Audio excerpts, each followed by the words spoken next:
HomeCookin. I'm working with what's in my pocket in my kitchen, and I'm bringing the restaurant right to my home. It's Easter time, and I don't feel like going to spend $50 per person to go out to have a gourmet dinner or a mimosa, so I'm bringing the restaurant home. So I'm making a prime rib today, encrusted with rosemary and sage, and Brussels sprouts with turkey bacon and Yorkshire pudding. So, over the holidays, I like to get nice roasts. I didn't use all of my prime rib for the holidays, so I saved half of it, and I did what they call a catering wrap, which means I wrapped it really tight with plastic wrap all the way around for a couple layers, and then I stuck it in the freezer, and I defrosted it overnight. I took some sage and rosemary that I had left over from some short ribs I made the other day, and I just encrusted it with the prime rib, put some salt and cracked black pepper all over the top of it. Look at that. Look at that marbling on that meat. That looks great. Now, if you don't have fresh herbs, there's something that goes really good with the prime rib. I love to have a good prime rib every now and then with some nice horseradish, delish. And Yorkshire pudding complements it really well. So you can also use herbes de Provence. Herbes de Provence is just a dry herb mixture. It's got the same kinds of herbs that I use, sage, rosemary, thyme, just a mixed dry herb mixture. And you can find it on usually a lot of spice racks have them. You can just buy them at the grocery store. They're very good for a nice prime rib crust. You don't have to marinate your prime rib overnight if you don't want to. I've tried this recipe over the holidays without marinating it overnight, and it works just as good. So I got the crust now and my prime rib. I'm just going to throw it in the oven and roast it off. You can roast it for about an hour to an hour and a half, depending how rare you want it. I like it very rare and bloody, almost alive so that it's still not mooing. So I have my oven set to 350, and we're going to do the Brussels sprouts.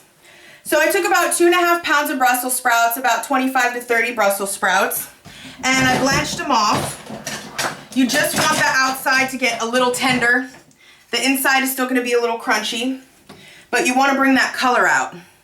Nice big Brussels sprout. I love Brussels sprouts.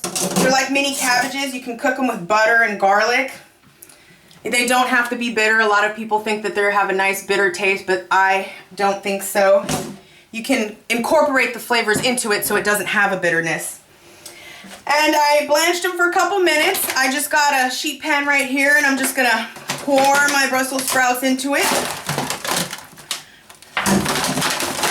Like so. Very easy. Now, I had turkey bacon in my fridge. You can use regular bacon, you can use prosciutto.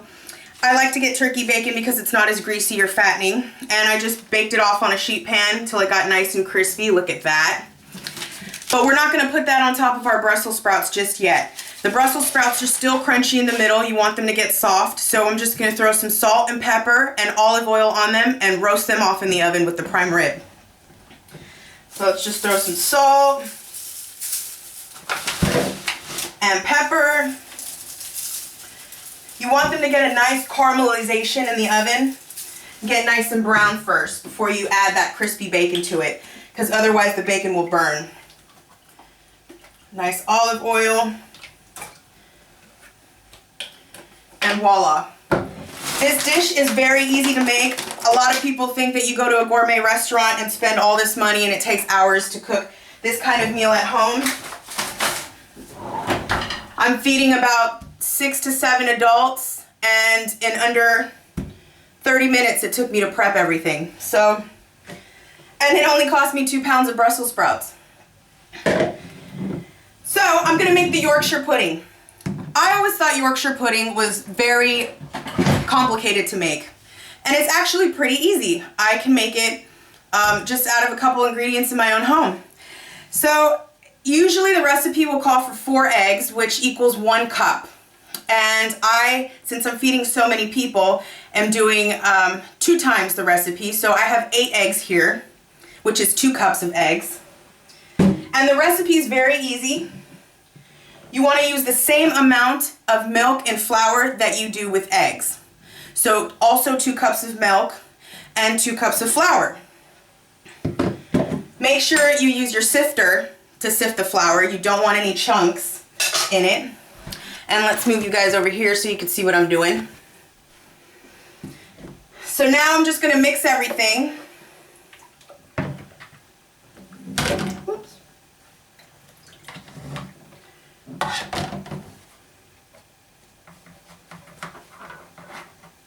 And you just kind of want to incorporate the flour a little by little.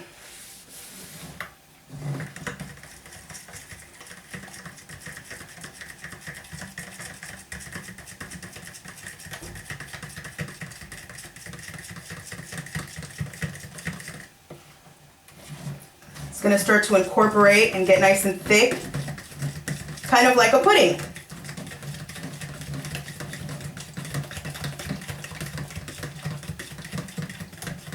And we add the rest of our flour. Only 3 ingredients. Now, after this, you have to kind of wait until the meat and the Brussels sprouts are almost ready. You don't want to bake the Yorkshire pudding and then have it sitting there. So I like to wait until the meat's just about ready to put it in. Now what you do is, you grab a sheet pan like this, and you need 2 tablespoons of fat. Lard is good. You can use vegetable oil. I like to use the juice or the au jus from my prime rib. So I usually wait until the meat's good and almost ready, and I take 2 tablespoons of juice out of that, and I put it into my sheet pan. Then I incorporate my Yorkshire pudding mixture and bake it off. It'll start to spread like a Yorkshire pudding would. And in a couple minutes, you have the house of prime rib right in your own home. Some good home cooking. All right, so that's done. See, it's a nice thick consistency now, like a custard. We're gonna set that aside. That's not ready yet. And